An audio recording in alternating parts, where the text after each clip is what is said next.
Hi folks, it's Chris in Arena Recording Studio. A couple of weeks ago I released a video on the YouTube channel about a very simple technique to do with bar chords, and since that's gone out there I've been asked by loads and loads of students who have found that this little tip of tucking the elbow in has made quite an impact on all their bar chord playing, and it's opened a lot of new songs for them, which is fantastic. That's what it's all about, is giving everybody pleasure. Well, today I've decided to kind of follow that up a little bit, really, because what I tend to see is a lot of students, when they're starting out with the bar chords, as we've touched on in the past, try and play everything in one go. Now, if I was to give you any quick tips on bar chords, I would learn all the notes. This is just a straightaway thing to kind of get you off and running. I would learn all the notes on the 6th string, the E string, if you're going to play the E-shaped bar chords, and then all the notes on the A string or the 5th string if you're going to play the A-shaped bar chords. So that's going to help you in the future, because you'll know exactly what bar chord name is that you're playing on the relevant frets. Okay, but today I'm going to look at how you should start to approach bar chords, because this is a really strenuous and intense thing on all your ligaments and tendons, and I see this so often from people who are saying to me, Chris, I can't play, I've overdone it, and you know, and I feel your pain, I've been there. It kind of still fills me with dread from when I was a kid learning bar chords, which took me from start to finish 3 months, and I was an untutored student there. I was trying to learn it all on my own, so there's obviously a lot quicker the process to get to mastering these bar chords if you follow the right approach, and this is what this is all about, is to try and save you a lot of time and move you forward with your playing again. Okay, so like I say, I'm going to show you how I would approach and how I teach this to the students in the studio now. The biggest thing to see is that we all try and play the bar chords straight away, the whole shape. And also what I tend to see is people are playing songs maybe in the key of G, and they'll play a B minor, and they're actually attempting to learn the bar chords in probably the most difficult part of the neck, which is there, and I'll explain why in a few seconds. But ideally the easiest place I think to start to learn a bar chord is around the 7th, 8th, 6th, 7th, 8th frets, all around there. And the most important bit is you have to go steady with this, because it's a completely alien movement and it's going to burn these ligaments and tendons out. So releasing pressure in between trying these is so important to being able to carry on and let you practice for serious lengths of time to try and master this thing. Because this is the type of thing to see where we play a bar chord and then we think, right, I've got that shape now. Now you've tried to play it, and then you might be talking to me or looking at a video or whatever, and you're still holding that tension. You're not playing anything at all. You don't need to be holding that tension. So once you've tried to play or make a bar chord shape, release the pressure and then go again. Now that's all well and good if you can land on the shapes, but the most important bit is trying to get you to land on those shapes. So the first thing I do with all my students is literally just work on the bar itself. And you need to pick all 6 strings separately like that, so that you can hear that you've got none of this going on. If you strum, you don't notice that you've got dead notes sometimes, so this is why I always recommend individually picking each string. Now, I'm going to turn side on so that you get to see how my thumb is positioned on that, and I'm on the 7th position, 7th fret, and I'm literally squeezing there, and it's a...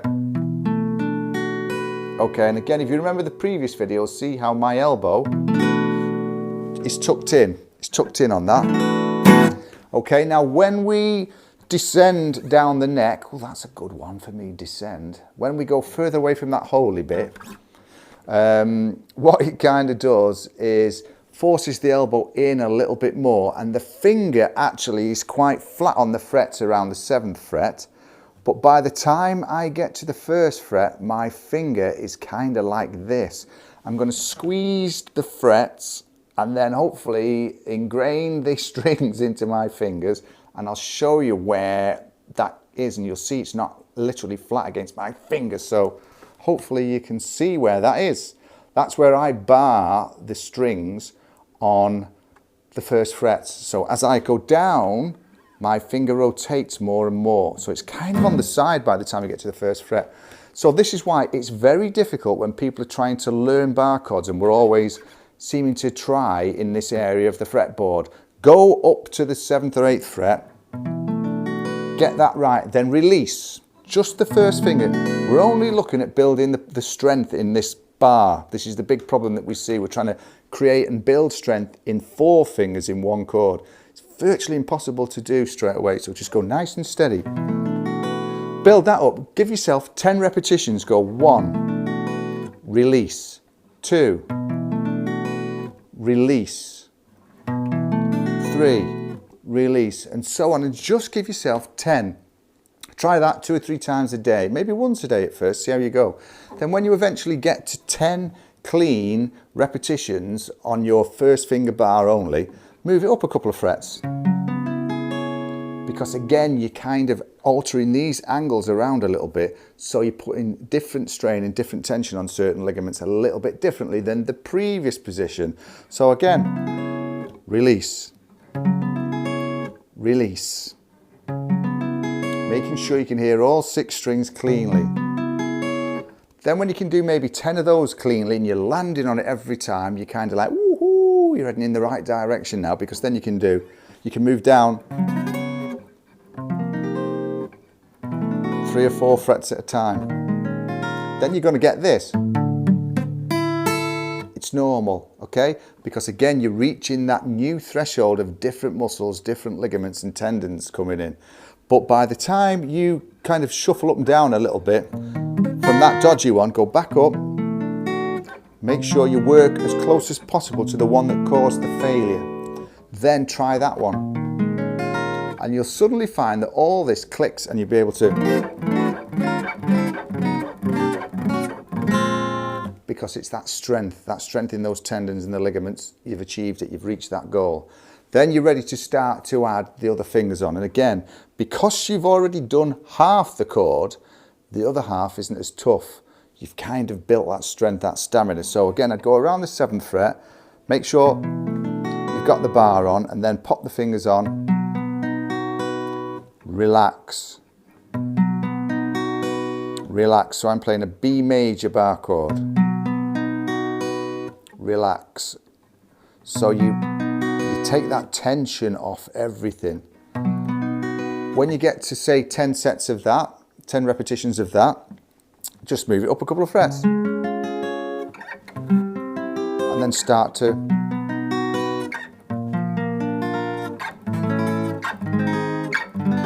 and so on, move it around the fretboard till you're confident at it and you've built that strength. Don't panic, don't think that you're going to get this straight away. It's a tough journey this, but believe me, if you do stick with the bar chords, it's going to transform your playing. It's going to open up a lot of songs for you that we kind of avoid as guitar players, because early on you think, oh, I'm not going to play that song, it's got a B minor or it's got an F chord in it and I've got to play the F major bar chord shape and it's a killer. Well, this is why when we try and work on these things, it causes the issues. It's the hardest part of the fretboard to learn them. So again, go steady with those. Build this up over a period of a week or 2, 3 weeks, 4 weeks. It doesn't matter, just as long as you stick with it and you persevere with it. And you will get those results. Guaranteed you'll get those results if you just go steady and keep working and don't give up on the bar chords. Then again, when we've got that like there, B major bar chord, it becomes very simple to just take a finger off and it becomes a B dominant 7 or a B minor 7 or a B minor chord. So you've already instigated all those chords by going through the whole process of learning the bar chords step by step. And then you'll find that you can